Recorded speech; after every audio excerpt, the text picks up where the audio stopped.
Polis menafikan dakwaan dalam rakaman video tular di aplikasi TikTok. Pegawai polis menerima rasuah daripada pemandu kenderaan di tepi Jalan Raya Persiaran Jalil Utama Bukit Jalil pada Amis.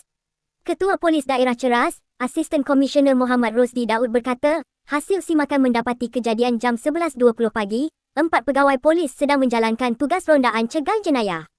Tindakan yang diambil anggota polis ketika itu adalah mengeluarkan saman terhadap kenderaan yang didapati menghalang lalu lintas.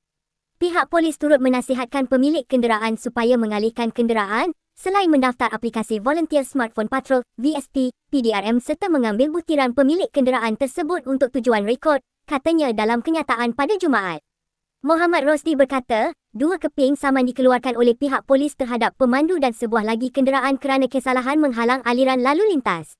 Orang ramai dinasihatkan supaya tidak membuat sebarang spekulasi berhubung kejadian tersebut kerana ia boleh menimbulkan salah faham dalam masyarakat terhadap tugas dan tanggungjawab anggota polis di lapangan, katanya.